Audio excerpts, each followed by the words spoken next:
Thank you very much, PCS Musalia. Please be seated. Excellencies and colleagues, I want to be a bit unorthodox and start with the last issue that the PCS has raised here so that we make a decision. It is important for a forum as this to incorporate the Houses of Parliament, because many of the things that we discuss here have a bearing on the work of Parliament. I would propose that for the DPF, if it is possible, to incorporate the clerks of the two Houses of Parliament as ex officio or some form of involvement in the DPF, and within the joint sector working groups, the chairpersons of committees, sector committees, water and energy and so forth, participate at that level. I propose that if we did that, we will also, and maybe because this is something I'm just thinking as I stand here, for the DPF, we can have the two clerks and the two leaders of majority, because they're the ones who move legislative business in the two houses. And then for the sector work, the joint sector working groups, we can have the chairpersons of the departmental committees. Is that a good idea? Is that a good idea? Will as many of that opinion say aye? Anybody with a contrary opinion say nay? The ayes have it. Number two, I assume for DPF, we have incorporated the Chief Registrar of the Judiciary. Because if we haven't, I also think it is important on behalf of the judiciary, which is an independent arm of government, but which depends on SJEC. Oh, she's here. Oh, thank you. I just wanted to make sure that we are all aligned. Thank you very much, CRJ. Thank you. So I think if we do that, we are okay, because the county governments are here, the national government is here, and the development partners are here. Having said that, ladies and gentlemen, I will not repeat. The protocols have been established. And let me just mention, for the purposes of Dr. Stephen Jackson, that we might have to do another DPF before you leave. So don't say a lot of queries yet. We might have another one soon, for the reason which I am going to propose in a short while. Excellencies, ladies and gentlemen, as you are aware, His Excellency the President has clarified that the government of Kenya intends, going forward, to recalibrate our national development agenda in a manner that helps us achieve Kenya's transformation into a first world economy within one generation. We are persuaded beyond doubt that if other countries elsewhere have done it, Kenya has what it takes to do it as well. And therefore, you have noticed in the recent past, both in the State of the Nation address that His Excellency the President gave on November 20 last year, as well as the end of year speech, it is now clear that our next vision is a vision to transform Kenya into a first world economy within a generation. South Korea did it, Malaysia did it, Singapore did it. There is no reason whatsoever why Kenya cannot do it. The paradigm to take us there, as you're aware, is the bottom-up economic transformation agenda. I'm saying this deliberately because I have seen discussions around whether we have abandoned the bottom-up economic transformation agenda for something else. We have not. We have clarified that we want Kenya to move into first world economic status within one generation, and the paradigm that will take us there is the bottom-up economic transformation agenda. The drivers that will take us there are people, partnerships, and technology. And that's why the people are at the center of our development planning and development programs. We also believe technology is going to play a great role in this transformation. And thirdly, we believe that partnerships are going to play a crucial role in Kenya's transformation, for the simple fact that as the world is realizing, public sector resources are not enough for the kind of needs that our nations have. And therefore, we will leverage on private sector partnerships with the public sector to get adequate resources to achieve our objectives. Again, paraphrasing the State of the Nation's address by His Excellency the President, the pillars on which this vision is anchored is number one, agriculture and water. Because we have realized agriculture carries so many people across the nation, and it is one sector which can help us lift in the shortest time possible millions of Kenyans from poverty. The statistics that are prevailing now indicate that about 20 million Kenyans live in poverty, and that number is worrying. We must reduce that number. We target reducing that number by 10 million every 10 years, and it is possible. So pillar number one is agriculture,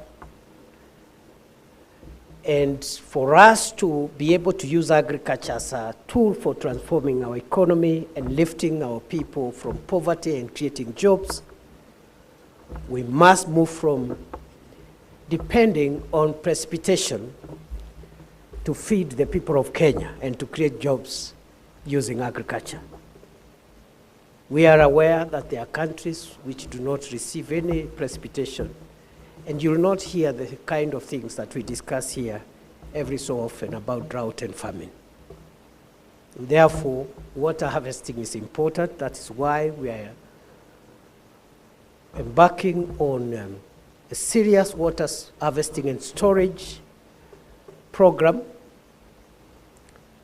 to build 50 mega dams, 200 mid-sized dams, and about 1,000 mini dams across Kenya to harvest and store water for irrigation and put an additional 2.5 million acres of land under irrigation. That way, you make agriculture reliable, you strengthen food production, you reduce the amount of foreign exchange we use to import food, you secure the country's food security situation, and you create millions of jobs. And the entire ecosystem between the farming itself, whether crop farming or livestock farming, and the value addition and agro-processing that ecosystem creates enough jobs to lift quite a number of people currently living in poverty into a more prosperous economic situation. Number two, we believe this transformation is going to be anchored on a serious upgrade of our infrastructure, especially roads, airports, seaports, and railways. And that is why we have developed some ways of hastening the construction of more roads, upgrading of more roads, including dual carriageways, through PPPs and other innovative ways. Because if we go at the pace we are going, we will not reach where we want to reach in the speed and the time where which we are looking at. Therefore, we have a very ambitious program to expand the road networks in Kenya, to elongate the railway from where it is in Naivasha into the border with Uganda, to modernize our main seaport in Mombasa and our second port in Lamu, and also to put up a new international airport in Nairobi. And all that should happen in the shortest time possible. We have looked at all the challenges and the risks, and we have a way of making sure that it happens without any delay, without any excuses going forward. Other than agriculture and water as pillar number one, and infrastructure, and by infrastructure we are talking about roads, seaports, railways, and our airports. We believe those ones will stimulate, first of all, in quite a number of jobs, because public infrastructure activity creates jobs and also stimulates industry and manufacturing because of what goes into building those infrastructure projects. Other than that, energy, which Sebastian has raised, is critical. We have determined we need an additional 7,000 megawatts of electricity to bring into a total of 10,000 megawatts to be able to sustain not only the current situation, but an expanded industrial base for our transformation. Those are the three pillars: energy, infrastructure, and agriculture and water. To fund this very ambitious program, we have established two funds, and I think we are at the tail end of finalizing the legislative framework for that. One is the Sovereign Wealth Fund,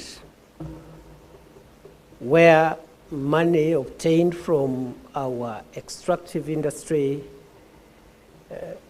is put for purposes of securing the nation against shocks, including climate change shocks and other external economic shocks that can disrupt us, pandemics, and other things that come and destabilize our otherwise very resilient economy. We have determined that going forward, if we continue relying on tourism services, as much as there are good sectors for growth and drivers of growth, external shocks can disrupt us, as we saw during the COVID period. And therefore, the Sovereign Wealth Fund will be used purposely for cushioning the country from such shocks, but also at the same time investing in long-term infrastructure which can bring returns, and therefore we sustain that fund for posterity. As we exploit our minerals, we don't want future generations to ask us, or to ask in our absence when we are gone, what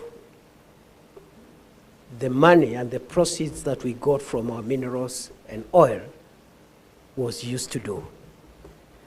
Other than the Sovereign Wealth Fund, we are creating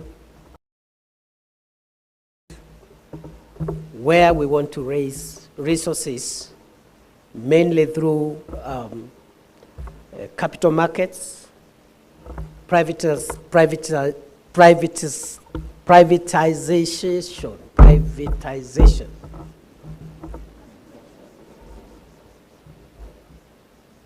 and also raising funds through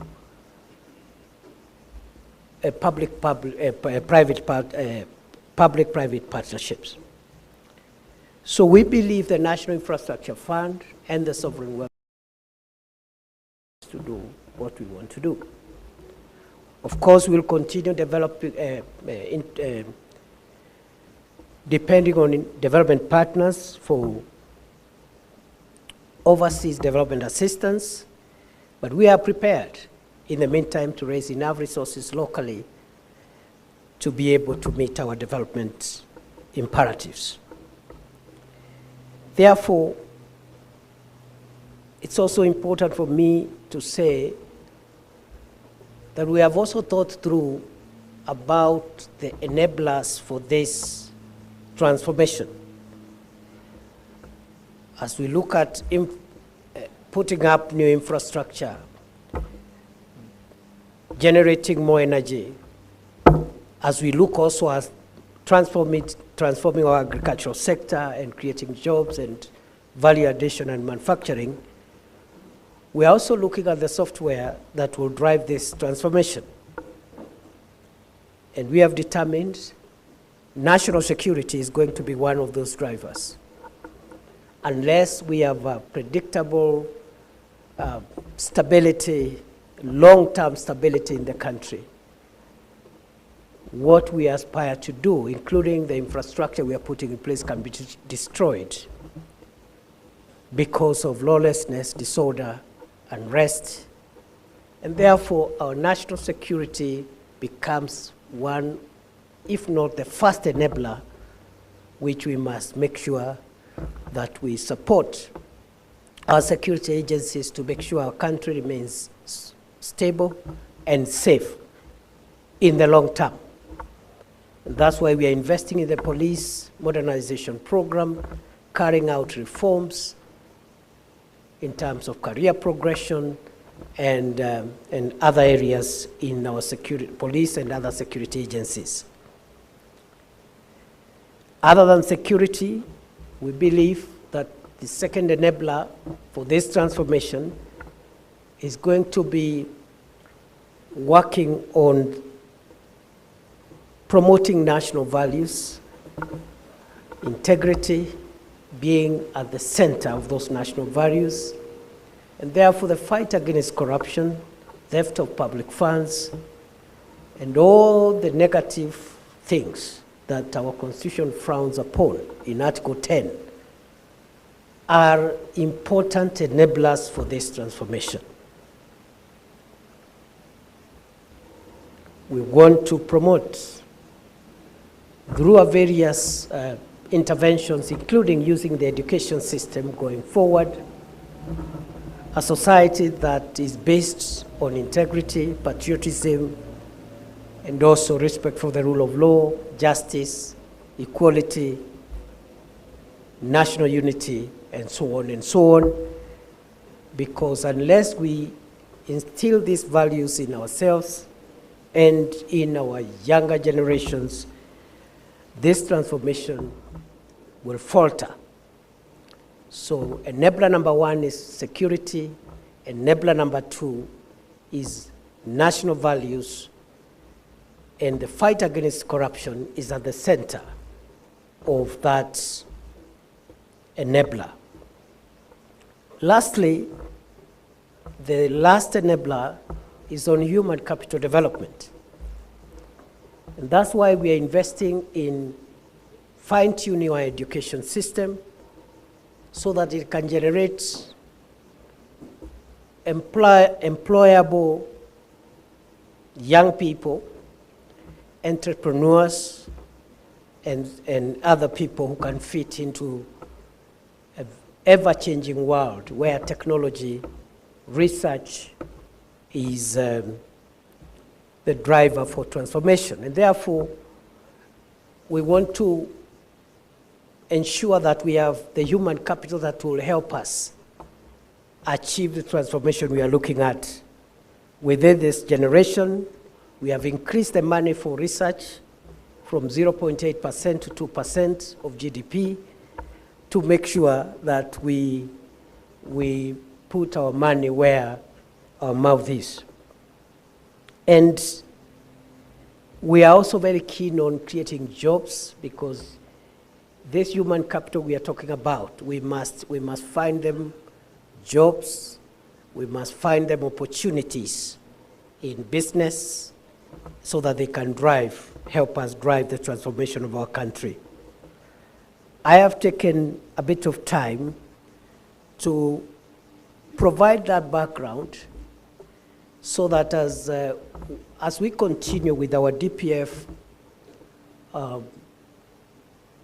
discussions, then we are aligned with that national vision and national priorities.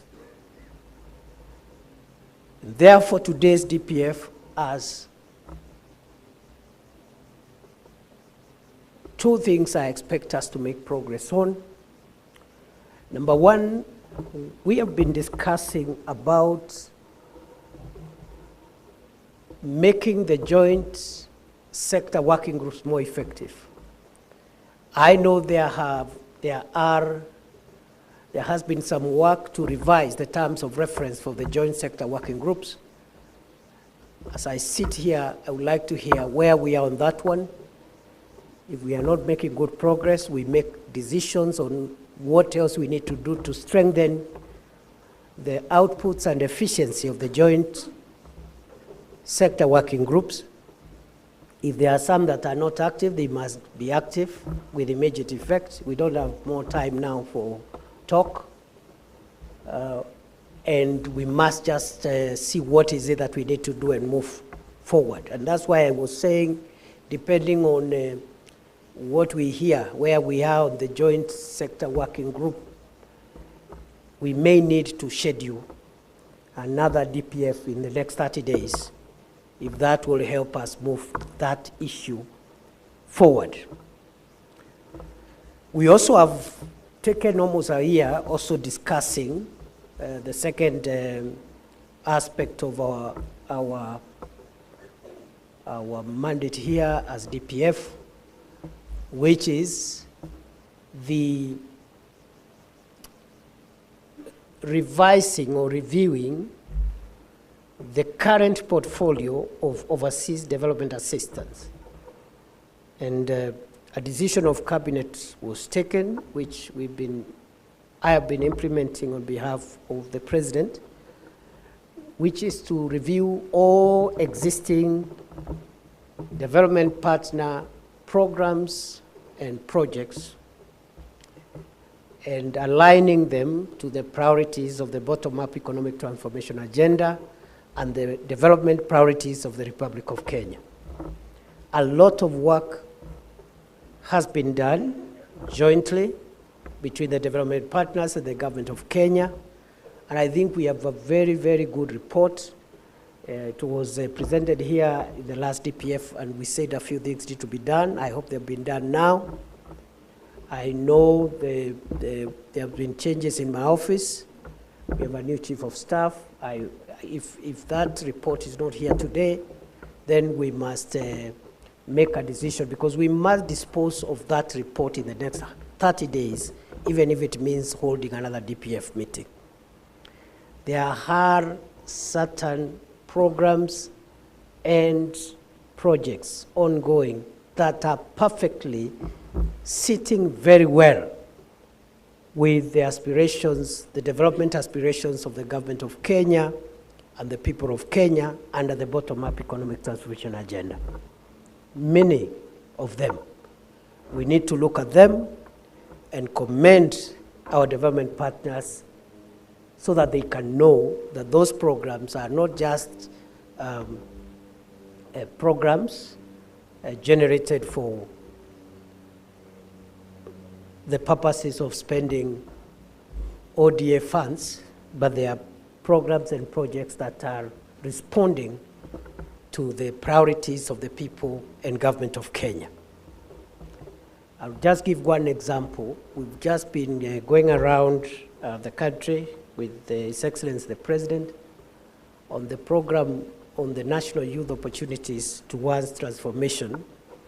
That Nyota program, I remember that program was brought to cabinet 5 times. The Minister for Youth and Sports and Creative Economy brought that paper 5 times, and each time President William Ruto asked the minister to go back, discuss with our development partner, the World Bank, to align that program with the bottom-up economic transformation agenda priorities. Today, after the fantastic work done by that ministry and the World Bank, that program is squarely sitting within what we consider to be the priorities of this administration to empower young people around the areas of creating employment, creating employability through skills development, but also encouraging a savings culture for our young people so that they don't spend whatever they have or whatever they get now, and finally creating an entrepreneurship cadre among our young people, especially those who have not been fortunate to have degrees and diplomas. So that's just one example. There are many others. And I want to encourage many development partners here today that many of the programs you're supporting us with are extremely critical.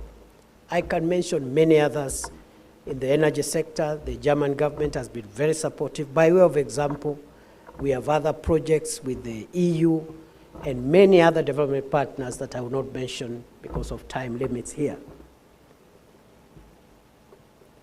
However, there are few programs and projects where money has been committed and it has not been spent, and the government of Kenya is spending, is paying commitment fees for programs which do not get actualized over a long time because of various bottlenecks. We must decide what to do with those programs. So without preempting that report, there are programs and projects we have to retire with immediate effect. Others we will renegotiate to align them with bottom-up economic transformation agenda priorities and the vision of taking Kenya to the first world economy in a generation. So some we will retire, some we will renegotiate, others will realign, and so forth and so on. And that work must be done now, not tomorrow, because we've been in this for a long time. So I thought I should set that climate. Otherwise, this meeting is going to be very brief. Don't worry. I know we've taken a long time in speeches, but it was important, this being the beginning of 2026, for us to contextualize ourselves. We will finish within an hour from now, and that is the way I see it, but I'm willing to be persuaded with your input going forward. With those remarks, I now declare the 14th DPF meeting officially open. Thank you.